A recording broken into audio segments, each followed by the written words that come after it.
নমস্কার, ক্যালকাটা নিউজে আপনাদের সকলকে স্বাগত। আমি সঞ্চারী রয়েছে আপনাদের সঙ্গে। ফের গ্রেফতার পাক জঙ্গি। হাবড়া থেকে জঙ্গি সন্দেহে গ্রেফতার পাক নাগরিক ওয়াহাব আলম ওরফে রানা।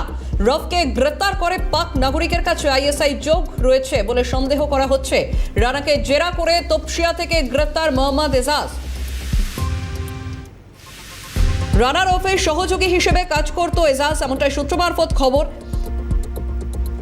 এবং দুজনের সঙ্গে পাক গোয়েন্দা সংস্থা আইএসআই এর যোগ রয়েছে। বিস্তারিত জানবো। ফোন লাইনে রয়েছেন চিফ রিপোর্টার সত্যজিৎ মুখোপাধ্যায়। সত্যজিৎ, স্বাধীনতা দিবসের একদম আগেই বাংলা থেকে আবারও গ্রেফতার হলো পাক জঙ্গি।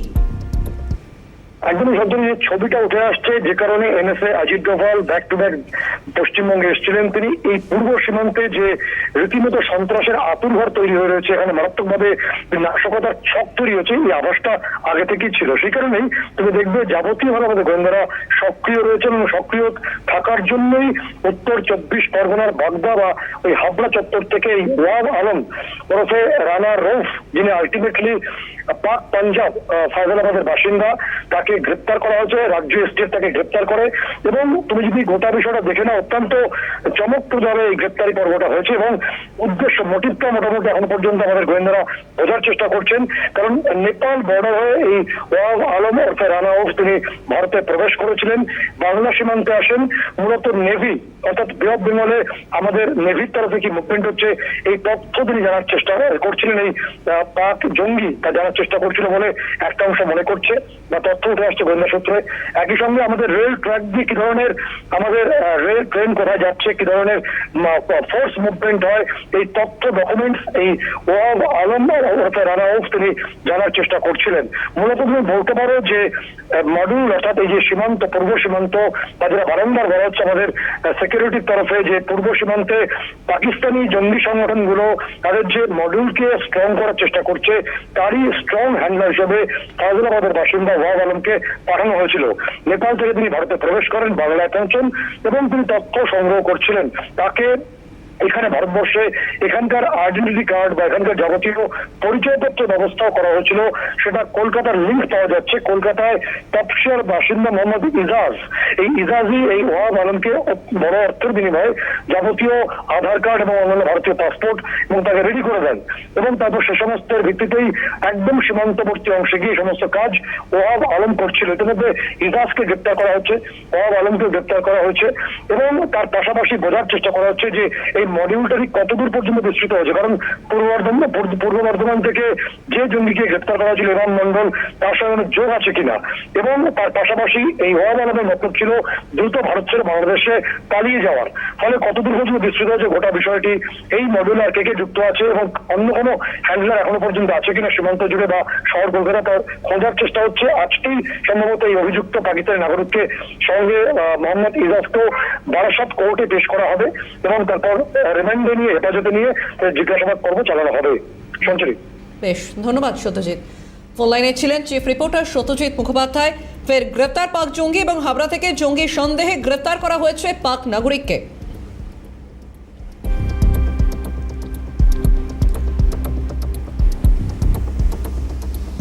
আমরা ফোন লাইনে কথা বলেছিলাম দীপ্তাংশু চৌধুরীর সঙ্গে, কি জানাচ্ছেন তিনি শুনবো।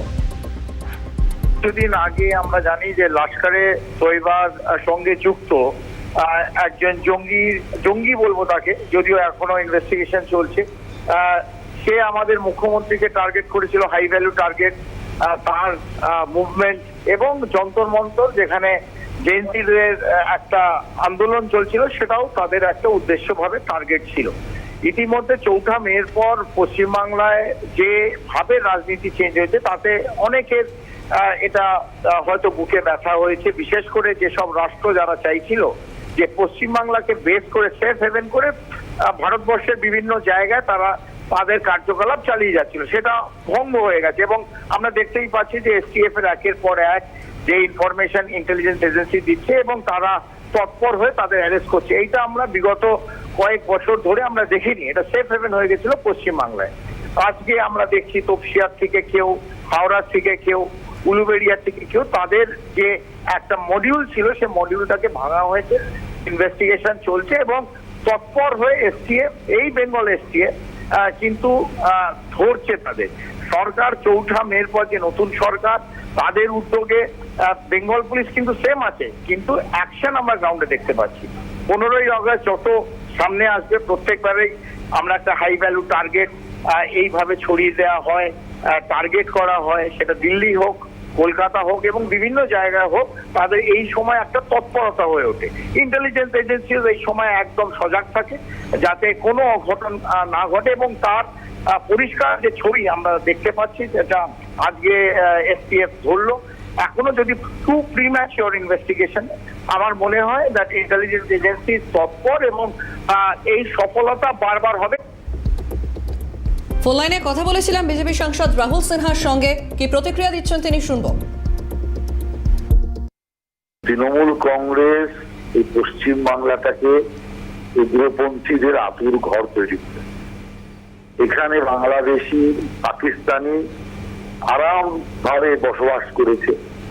এখানে নানা রকম জাল পাসপোর্ট, জাল রেশন কার্ড, জাল আধার কার্ড সব তৈরি করে উগ্রবাদী কার্যকলাপ এখান থেকে চালিয়েছে। পশ্চিম বাংলা উগ্রবাদীদের একটা হেডকোয়ার্টার, আর সেই হেডকোয়ার্টারকে রক্ষা করেছেন মমতা ব্যানার্জি, তৃণমূল কংগ্রেস। অতএব সেই কারণের জন্য চারিদিকে ছেয়ে আছে, যেটা কিছুটা আপনারা এসআইআর হওয়ার পর আমরা দেখেছি যে এসআইআর হওয়াতে কিভাবে বাংলাদেশি এবং পাকিস্তানি লোকেরা পালিয়ে গিয়েছে, আর কিছু ধরাও পড়েছে। অতএব আমরা এখন মনে করি এই যে পাকিস্তানি লোক ধরা পড়লো, তার সাথে অন্য লোকের যোগসাজশ প্রমাণ হলো, এগুলো আরো তদন্ত হলে আপনি দেখবেন আরো এদের মাথার চাই সব ধরা পড়বে। অতএব পশ্চিম বাংলার মানুষের নিরাপত্তার জন্য বিজেপি সরকার প্রত্যেকটি ক্ষেত্রে এই জাতীয় পদক্ষেপ নেবে। পাকিস্তানি বাংলাদেশিদের বিরুদ্ধে, উগ্রবাদীদের বিরুদ্ধে কঠোর পদক্ষেপ নেওয়াই এখন আমাদের মূল কাজ। ফোন লাইনে কথা বলেছিলাম প্রাক্তন পুলিশ কর্তা অনিল জানার সঙ্গে, কি বলছেন তিনি গোটা বিষয় নিয়ে শুনবো। বলেছি গত 15 বছরে এই পশ্চিমবাংলা ওই সন্ত্রাসবাদীদের একদম ভালো সেফ হেভেন হয়ে গেছে। জামাতে মুজাহিদ, আল কায়দা, তারপরে আপনার আইএসআই সব এখানে ভালো হচ্ছে। উনি যখন পদত্যাগ করেননি হেরে যাওয়ার পরে, বাংলাদেশ থেকে বলতো না আপনি পদত্যাগ করবেন, আপনি লড়ে যান, আমরা আছি। বাংলার বেরিয়ে এসে স্বাধীন করে আমরা সফল। একজনই তো এই জন্যই তো উনি বলছেন সব রকমই ভোট দেয়, যোগ দেয়, এসব করে কিন্তু ভালোই হবে। এরাই তো, নাহলে পশ্চিমবঙ্গে শুধু এরা কেন, সবাই বদল দিয়েছে। দেখবেন না পহেলগাঁও ঘটনার পরে যখন ইন্ডিয়া রিটালিয়েট করলো, তখন কিরকম মিছিল বের করে বললো, সত্যি কথাটাই বলে দিয়েছে। আপনার অন্যায়ের পক্ষে, অত্যাচারের পক্ষে, মুখ থেকে সত্যি কথা বেরিয়ে গেছে পক্ষে, যে কেন মারা হলো, কেন ভাঙা হলো। এরাই এদের ফান্ডিং করে, এরাই এদের মদত দেয়। নাহলে এখানে ভারতবর্ষে থাকছে, ভারতবর্ষের কাছে 26 জনকে মেরেছে, ধর্ম জিজ্ঞেস করে এইটা রিটার্নে বলে কেন ওদের ভাঙা হলো, ভারত করেছে তার প্রমাণ কি? আমি তো বলছি, আপনি যে বাবার নাম রেখেন সেটাই আপনার বাবা, তাই বা কি প্রমাণ কি? মহাভারতে কর্ণ তো কুরুক্ষেত্র যুদ্ধে আর কিছুদিন আগে পর্যন্ত জানতেন অধিরত্তার বাবা, কিন্তু দাদা নয়, নিজের মাকেই বলছে তুমি কে গো মাতো। হ্যাঁ, খণ্ডমন্ত্রী সংবাদে খবরে কে গো তুমি মাতো, নিজের পরিচয় দিয়ে নিজেকে বলছে যে আমি অধিরত্ত পুত্র রাধা গর্ব জাত, সেই আমি। স্বাধীনতা দিবসের আগে পশ্চিমবঙ্গে গ্রেফতার সন্দেহভাজন এক পাক নাগরিক। উত্তর 24 পরগনার হাবড়া থেকে পাকিস্তানের ওই নাগরিককে গ্রেফতার করে special task force. Wahab Alam ওরফে রানা রফ গ্রেফতার করে পাক নাগরিকের আইএসআই যোগ রয়েছে বলে সন্দেহ করা হচ্ছে। রানাকে জেরা করে তপসিয়া থেকে গ্রেফতার মোহাম্মদ এজাজ। রানা রফের সহযোগী হিসেবে কাজ করত এই এজাজ, এমনটাই সূত্র মারফত খবর পাওয়া যাচ্ছে। দুজনের সঙ্গে পাক গোয়েন্দা সংস্থা আইএসআই এর যোগ রয়েছে। স্লিপার সেল মডিউল তৈরির কাজ, বিভিন্ন রেল স্টেশন সহ বিভিন্ন আর্মি ক্যাম্পে নজরদারির দায়িত্ব ছিল রানার ওপর। পাকিস্তানের ফয়সালবাদের বাসিন্দা রানা রফ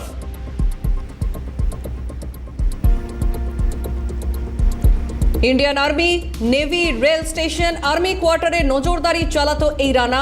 ভুয়ো আধার কার্ড বানানোর অভিযোগ ধৃতের বিরুদ্ধে রয়েছে।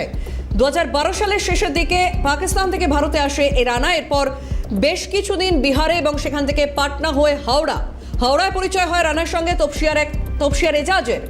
ক্রিপ্টোকারেন্সি মারফত চলতো টাকার আদান প্রদান, যেমনটাই সূত্র মারফত খবর সামনে আসছে।